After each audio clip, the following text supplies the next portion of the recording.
Welcome, everyone, to episode 89 of Apron Podcast with Chill Boys. I'm your host, Michael Respass, and with me, as always, is your doctor-recommended dose of nerdiness, Carlos Rodriguez, a.k.a. your nerd today. Carlos, how you doing? I'm good. Happy belated birthday. Thank you. You saved this for the second one? Thank you very much. Well, I was committed to doing this anyway because I thought this was coming out first, but yes.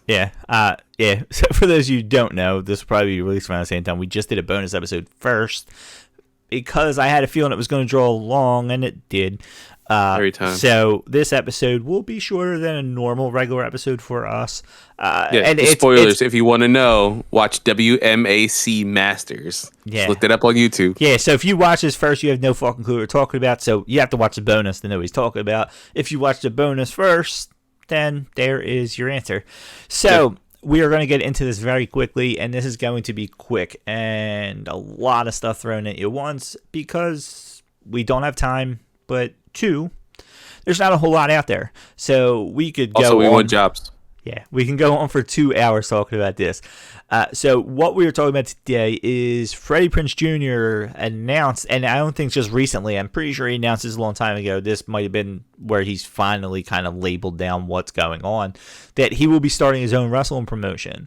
Now I'm going to very quickly run down the line here of stuff, and we're going to talk about it a little bit. So here's some bullet points here. There is, and this was actually a tweet that was forwarded by Carlos, tagged Apron Work. It was on like May 4th or 5th when it was done. He said, hey, this is going to be an episode, so we made an episode. It's the second episode for the week, so we're going to talk about it. So it is from at Wrestle Purists on May 4th. They put a little breakdown here and said, Freddie Prinze Jr.'s wrestling promotion. The plans start in 18 months. He wants a 2-hour show. He has the money for a 3-year plan. Storylines based in reality. Men and women given equal time. Wants to own the space it's filmed in. Wants to be a SAG show, which is Screen Actors Guild. And he has no TV contract yet. Now, I remember there was little bits that he had said in the past, and he said, one, he knew he was not going to be making money off this. He has money. He has money prepared for it. As I said, he has a 3-year plan with his money. He said it's more about getting a West Coast indie promotion, and that's where this would look to be planned for more in the Hollywood area, you assume, in the LA. So, you know, he wants to run his own show. He realizes it's not going to compete with AEW and WWE, and he's fine with that. The one thing is the Screen Actors Guild.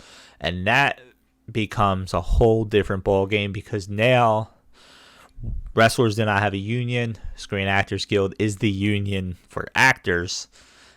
So now this becomes a whole little thing where this becomes less wrestling, more acting in the sense of what they're going to label them as. So I think it's a way to get around the independent contractor. Yeah, right? and it's supposed to benefit them, and it's a good thing. And he might actually be able to bring some names there under that, you know, ability to give them that.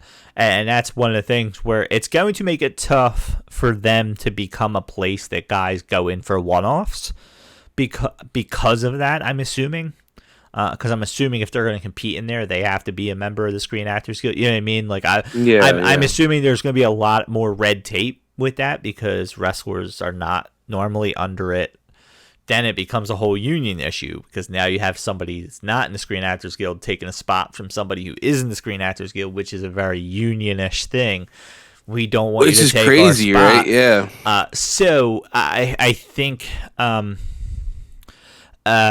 it may be hard to get big names there purely because it's you know, there's red tape around it. Guys were probably going to have to commit a little bit more to it than maybe they'd want to. So there's going to have to be a lot of proof of concept, I would assume, at the beginning. But in all honesty, this hits people who might want to be actors. And I'm thinking of one right off the top of my head. And I said we're getting this Fast and Furious. Wyndham Rotunda wants to do acting. This has a very, hey, I'm a member of Screen Actors Guild. You know, I'm assuming it would be under the same idea as being an actor. Yeah. So I think it might open up more opportunities to him there in that sense. So the SAG stuff kind of, it's funny, I have no notes, it's just going off the top of my head, kind of comes from former Democratic nominee Andrew Yang. I don't know if you remember this. He went at WWE a few years back when Zelina Vega was basically pushing for her way out, and created a OnlyFans because it was in lieu and conflict of WWE cracking down, which they have rescinded now, but of third party ways to make money, whether it be Twitch, whether it be they didn't really rescind it. They're taking portions. They're taking a portion of it. That's what exactly.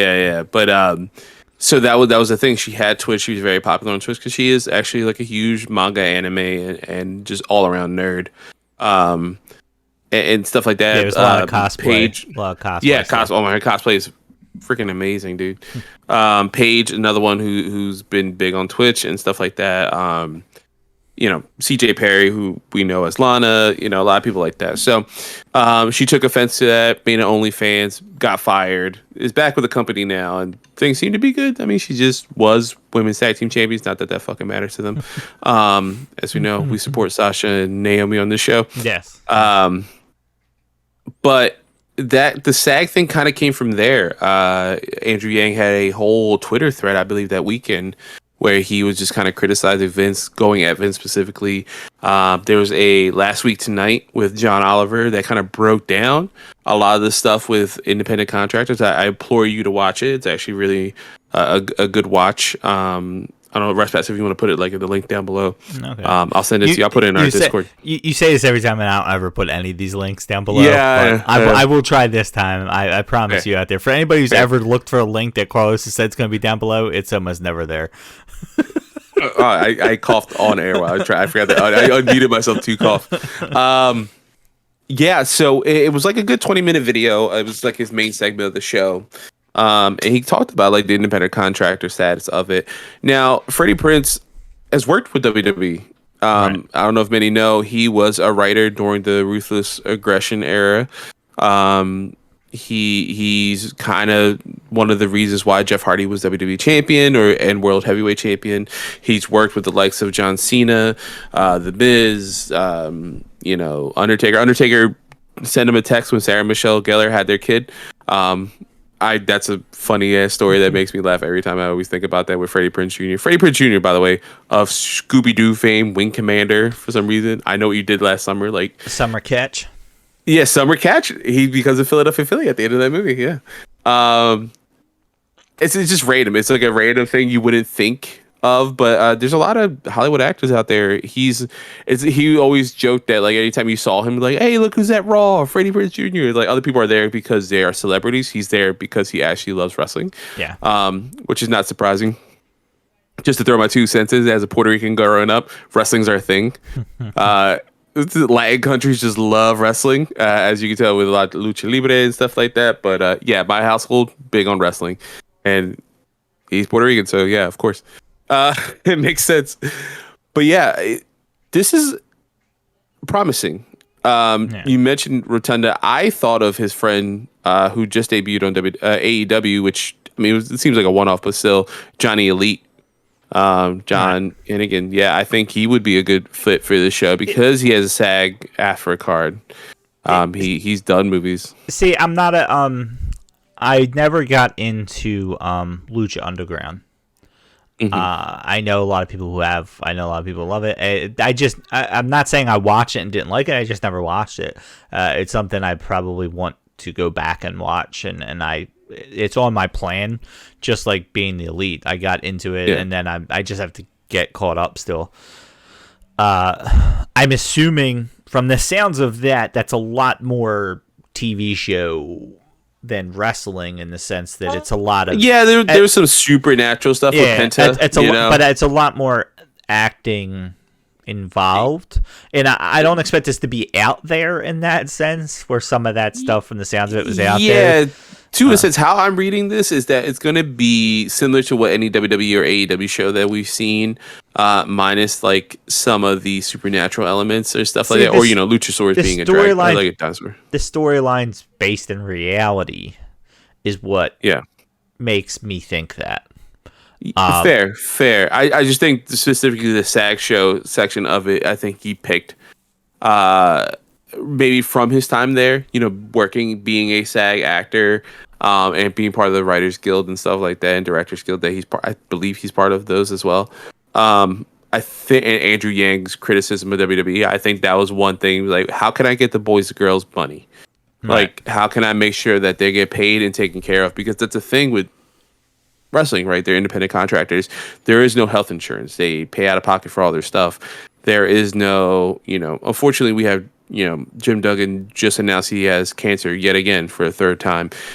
There is nobody helping him. He has GoFundMe's and stuff like that that can help, but that's all out of pocket because there is no health insurance, no retirement plan in WWE. There's no union. Thank you, Hulk Hogan, because union busted the shit out of that in the late 80s, apparently. All seems promising. The men and women have given it equal time.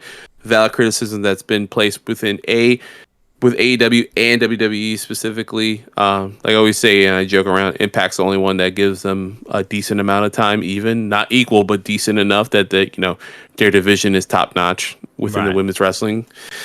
Having their own space, really smart. I think owning that space is a good idea. That could also work for a production company, anything like that, if you ever wants to move on to that. See, and I guess that's also like I'm picturing a studio, so that's why I'm picturing and again, Lucha Underground. Yeah, that makes sense. And that's what I'm not talking about like WWE style of non-wrestling. I'm just saying that I think they could do a lot of different things, and that's where Wyndham Rotunda comes to mind in the whole the Firefly Funhouse. Being able to record stuff like that.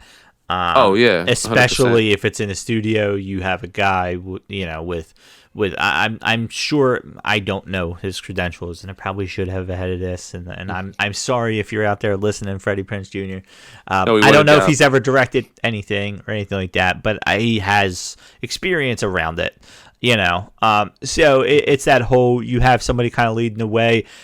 He comes to me as a guy that does not want to be a Tony Khan, does not want to be a Vince McMahon. He might even have somebody smarter than him in mind to be the guy running the show, running the day-to-day show. Maybe he wants to run the whole thing. You know what I mean? Maybe he just wants to write for them, and kind of be the financial backing and just feel like, I know his whole thing is that he wants to give an indie style feel, and he wants to bring it to the West Coast because a lot of the indie is really on the East Coast. Now, the with bigger, PWG, I mean they're back now, but there's not in the same capacity. There's a lot more options, I think, on the East Coast as opposed to the West Coast. So I think that's another thing too. He wants to bring more. I mean, you can even see it with AEW.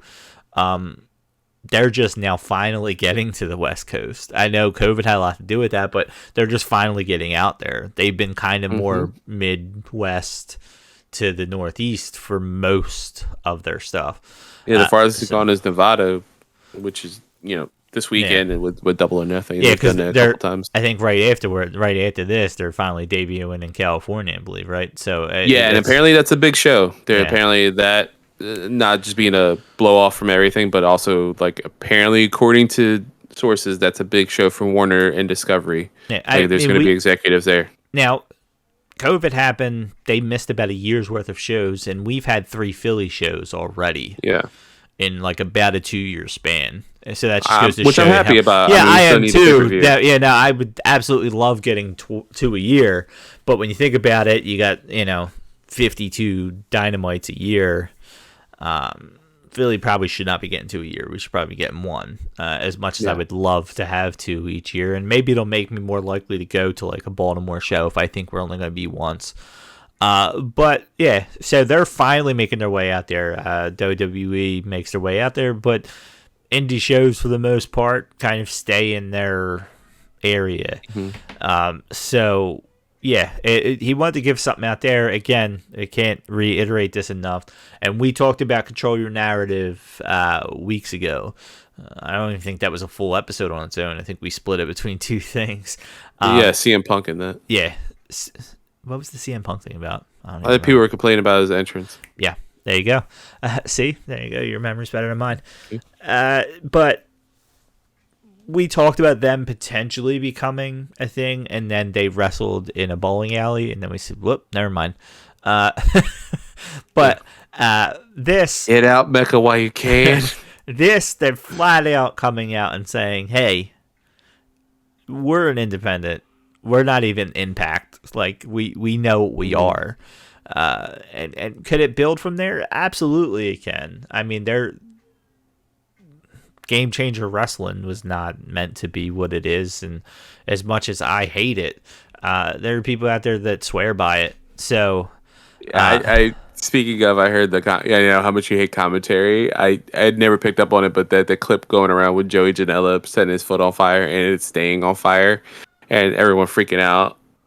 It's some of the worst goddamn commentary I ever heard. The funny thing, I've watched that video. I've not unmuted it. I've usually watched it at work when I'm not listening, and I'm thankful now. Thank you. If you need a pick me up to just you need to be awake because of rage, listen to with commentary, and you'll be like, I'm good to go. Yeah, but now I mean it's interesting. The nice thing is his plan is for 18 months from now. He's not saying 6 months from now. He's not saying he knows.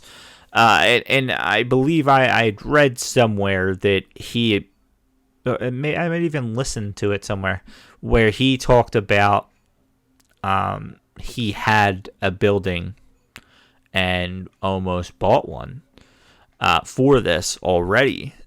But they won it just more than he felt it was worth, and somebody else bought it for more money. But he said he was in a process. He had a location that he thought was good, and he thought that it would have been perfect for this. And he's going about it the smart way. Yeah. I mean, he really is. Like, having one centralized location. It'd be smart to also team up with another independent out there, like PWG, now that they're back. Like, that would be smart to do. GCW does make their way out there, and if they had better commentary, as we mentioned multiple times, they have a really impressive roster that they have come through a lot of times. They had, the Briscoes, they had Allie Catch, in her tag team with Effie and Bussy. Never thought I would say that on Apron Work. They have, like, Blake Christensen, all these really good up-and-coming people, and then you can get the bigger names like Matt Cardona, Moxley, and things like that.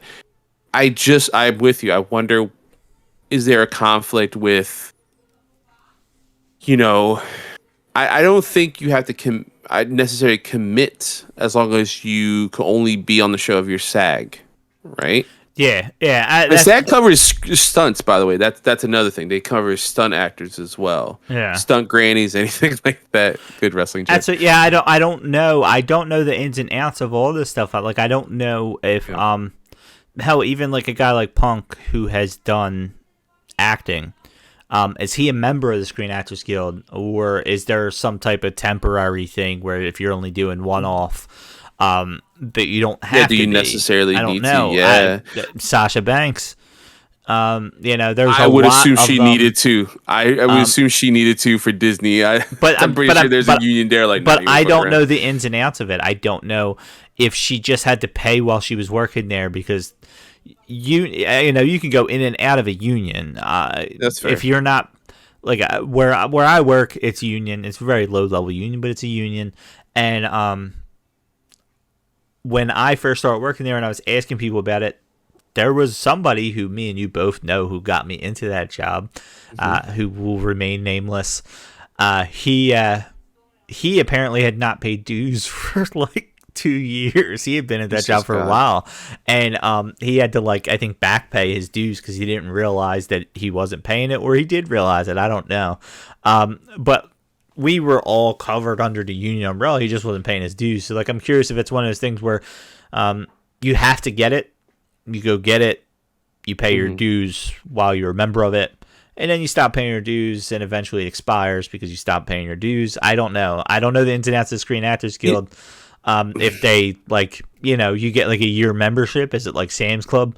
I don't know. You know what I mean? I don't know. That's a good question. Yeah, I would love if anyone is in the Screen Actors Yeah. Guild to like hit us up or whatever. But Yeah. I know at least with funny enough because I've just gotten back into anime a bunch of times too. Anime has been a thing where you don't necessarily need to be in the Screen Actors Guild. There is downsides obviously because if you're in the Screen Actors Guild, you have protection, you have things that can get you jobs. I know when the Screen Actors Guild was going through their boycott recently, a few years back. Video games were hit with it as well. Voice acting work. When it came to a game I love, Life is Strange, a lot of the voice actors who were reprised, like their characters coming back for a prequel, could not voice those characters. So Ashley Birch, if you watch Mythical Quest on Apple TV Plus, she is on there. She is one of the actors. I think she's also creative on the show. She is the voice of Chloe and pardon me, I don't know what just happened with my computer. Chloe and I want to say Last of Us. It's not Last of Us. Life is Strange, and she could not voice Chloe from a year or two prior to the game's events in the prequel, even though it would have made sense to have a different actress. She couldn't because of Screen Actor stuff, but she was able to contribute in a way because she's also in the Writers Guild. They were at all strike, so she was able to write for the game.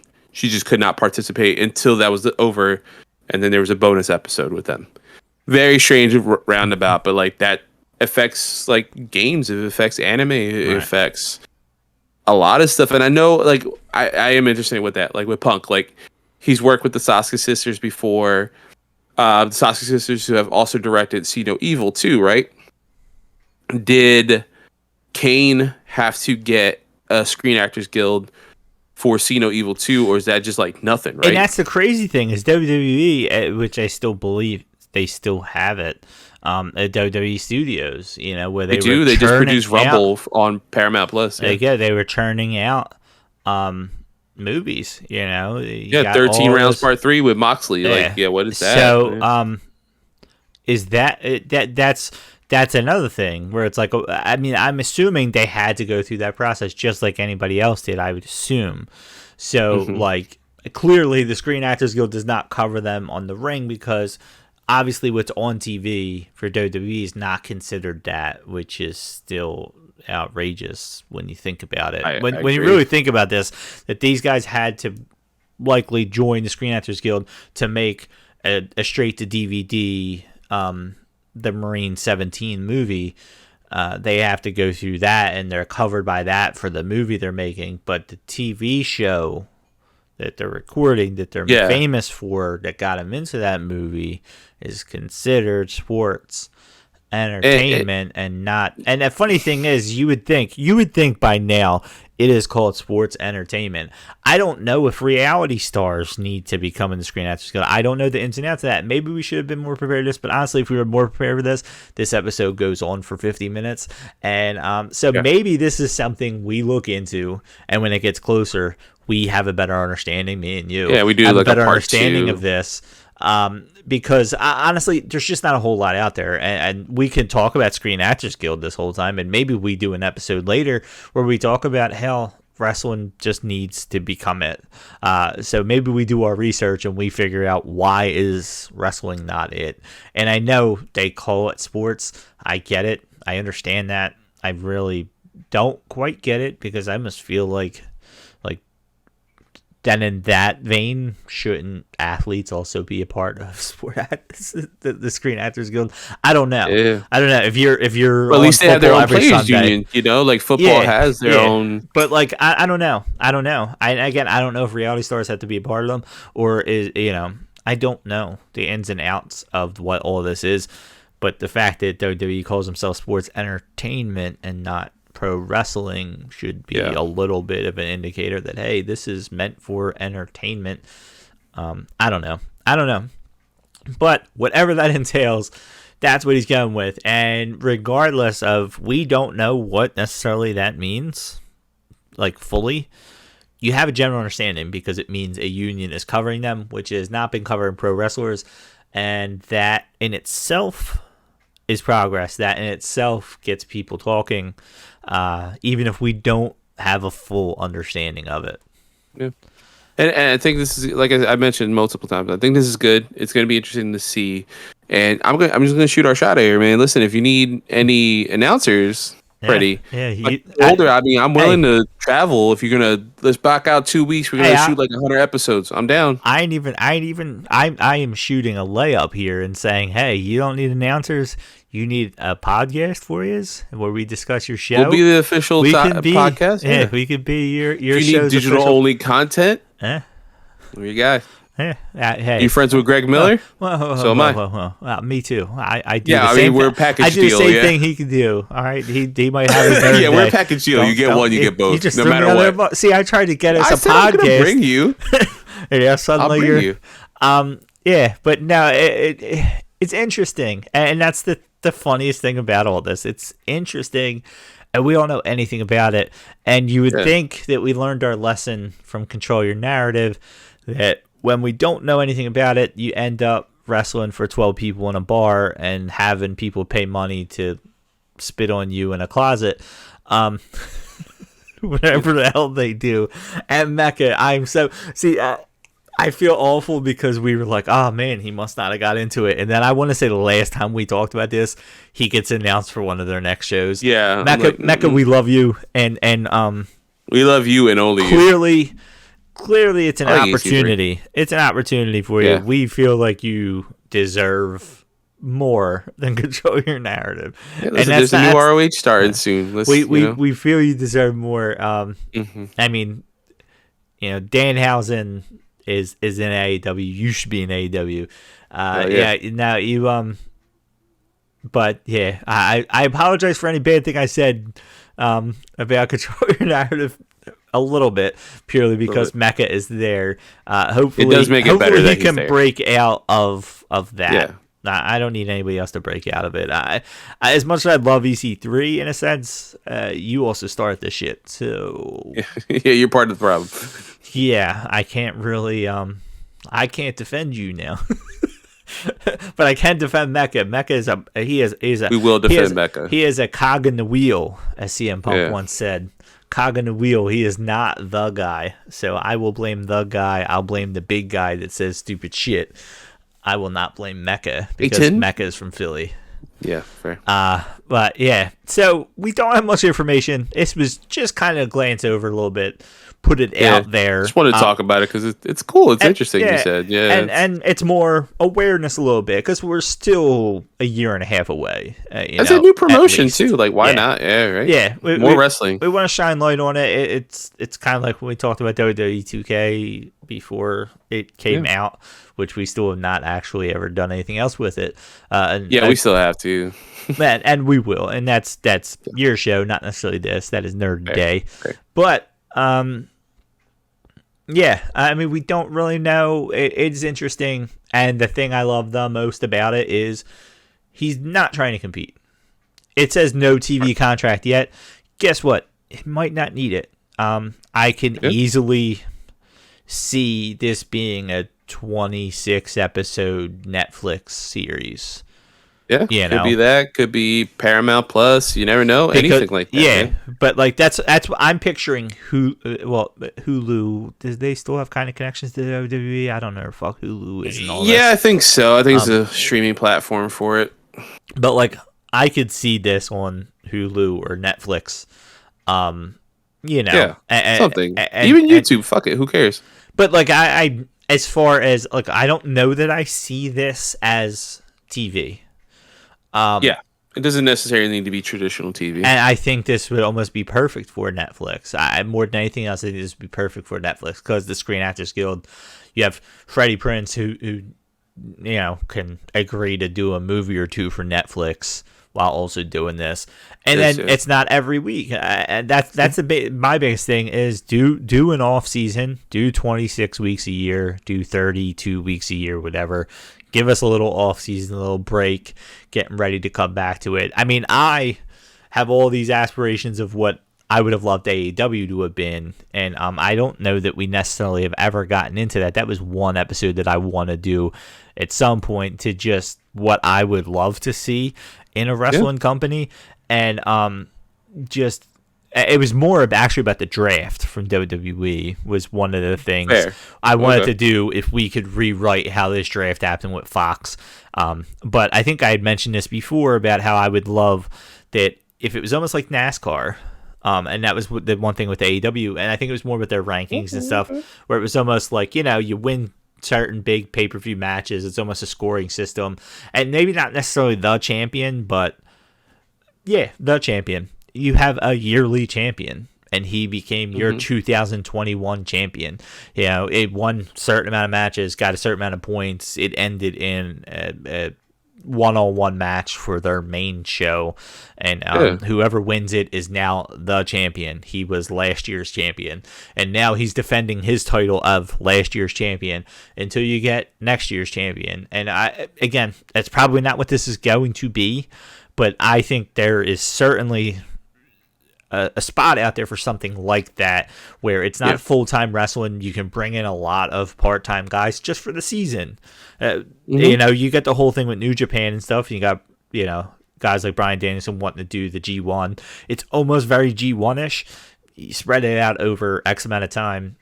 You just have shows. You have maybe one or two big shows, kind of like what Impact does a lot, where they don't not necessarily pay-per-views or big shows. You win some extra points for those matches, stuff like that. It's a point system. You have a champion, so you don't necessarily have a belt getting defended, but everybody just wants to beat the champion. They want a title almost, yeah. They want to defend their championship, not a physical, but like a verbal. And that becomes a little bit more sports based, which I don't think this is. I think this is going to be more acting based, not in the ring, but I think just in general. Because if you get the Screen Actors Guild involved, I'm assuming it's going to be more entertainment with wrestling intertwined. I think that's what Freddie Prinze Jr. envisioned when he was with WWE, is making it more seamless and less just entertainment. So I don't know. We'll get a better understanding. He has his own podcast. Yes, he does. Wrestling with Freddie, I think it's called. That's what I'd probably, before I said it, I should have had the name of it ready to go. Yes, Wrestling with Freddie. He has, and I believe it was like his 25th episode or something like that when he first he mentioned. Expounded, like, the reports came out, and then like he actually like talked about it on his podcast. Okay. I believe I could just picture I picture something where I was looking at it and it said like episode 25, and listen, if this is separate for wrestling, but if you like Freddie Prinze Jr. and you like Star Wars, watch his epic rant about Jedi. It's awesome. He's so right. There you go. He is himself a Jedi. Yeah. See. Yes, I don't know what episode this was, but on May 4th, and this is around time, I'm starting a wrestling company, it's titled. And actually, ever since then, I guess a lot of it has been Wrestling with Freddie, okay. He has done Dolph Ziggler, Matt and Jeff Hardy, Lord William Regal, Wrestling Secrets Revealed was right before it. So, yeah, there you go. There's a wrestling podcast out there. Yeah. Who knows? Maybe also, if you want guests. If you want to be a guest, that's Freddie, there. But yeah, so there's Wrestling with Freddie. That will be in the description somewhere for those of you who want to check that out. I'm sure he'll expound more, and he'll expand more on that as the time comes. I mean, I'm not asking for too much. I would say maybe 6 months. Update us. You're 18 months out now. When you're a year out, talk to us a little bit more about it. But I feel like he will probably be updating as it goes along. He gets a building, probably will tell us. So, I mean, I felt like we just did a Seinfeld version of Apron Podcast here, where we just had an episode about nothing. Because really, there's not a whole on the news. We gave our thoughts on the news. There's not a whole lot there. We could have sat here and told you what we think the roster is going to look like, but let's be honest here. We have no information to go off of. Yeah, I mean, that's a year from now. We'll talk about that. I don't know. You're probably not going to have the most talented, but maybe you do. Maybe this is led by Wyndham and Sasha, and Roman Reigns wants to become an actor, and he's there, and Batista's an actor, and he's there, and who the hell knows? Honestly, who the hell knows? So, yeah. Other than that, the men's and women's thing getting equal time is great. Yep. I don't know that he can guarantee that. It's a very, very... But if you're giving me at least 60-40, 65-35 on it, I think we'd all be happy. I think that's it. In all honesty, WWE should be 60-40 to the women because the women just are very strong in WWE as far as their roster goes. And this could be like, hey, 30 minutes of like the guys got 30 minutes of wrestling, the girls get 20 minutes of wrestling in a 10-minute segment, like where they expound their storyline. They said he wants a 2-hour show. So if you could somehow give an hour regardless of what that hour is.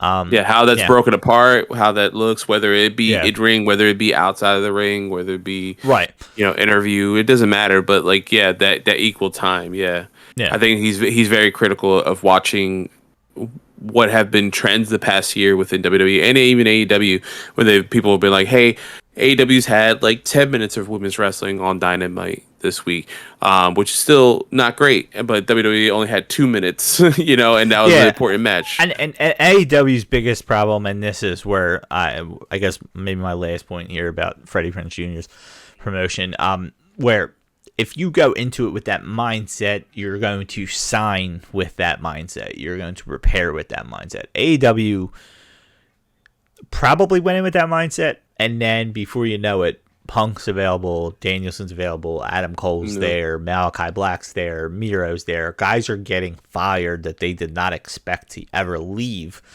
And now suddenly you have all of this men's talent. And it's like, we have 3 hours of TV time. We want to show everybody.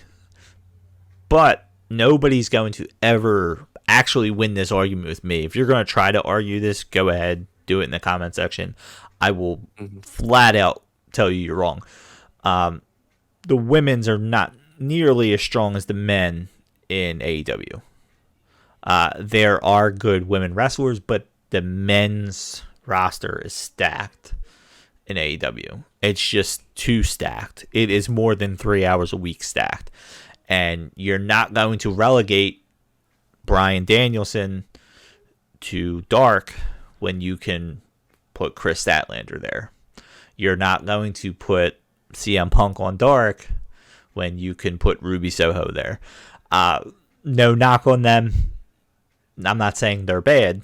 It's just they have too much talent right now in AEW. There's just too much there, which is almost been hurting them, I think, as of late. I've never talked negative on AEW. This will be one of those times. I feel like there's a little lack there. It's a little bit lacking. It seems all over the place. And that might be intentional because of Forbidden Door. I don't know. It just... Yeah, we kind of talk about it in the prediction show, too. Yeah, it just seems... I don't know. It seems more all over the place than AEW has ever been. And I hope maybe we get more clarity after Sunday. And maybe probably after Forbidden Door. Honestly, I think it's only going to get more confusing until after Forbidden Door for most people. I just think it's going to be more confusing. A lot of people didn't know who Great O'Khan was. There's going to be excitement. It's just going to be Satnam Singh excitement for most people. Like, who the fuck is this? So, yeah, I don't want to go in AEW. We already did that bonus. We already prediction show. So, I think we covered everything right. We're pretty good there. So I wanted more updates. We'll actually do an episode about the SAG-AFTRA thing too. That would be a thing. Freddie Prinze, man, that's serious. Just hit us up, man. Yeah, the next big update he gives, we will cover this again. We did, I think it's important to talk about. Yeah, way back when we did AEW, when AEW was just a thought. We did multiple episodes as updates came out there too. Well, me, Walton, and Peachy did the original trio. But yeah, we will definitely cover this as it goes along. I'm assuming we're going to get a lot more information on this than the whole secretiveness of Control Your Narrative. So, but as of right now, it's interesting. Hopefully, I would love this to be like a Netflix thing. I don't know, or that'd be cool. Amazon Prime, Yeah, something like that. I don't want another TV show I have to watch. I'd rather it be like streaming. You could a weekly streaming show. Mm-hmm. That's what I think this fits right in it, and I think Freddie Prinze might have the connections enough to get them in there. So yeah. So on that note, we'll see when we see it.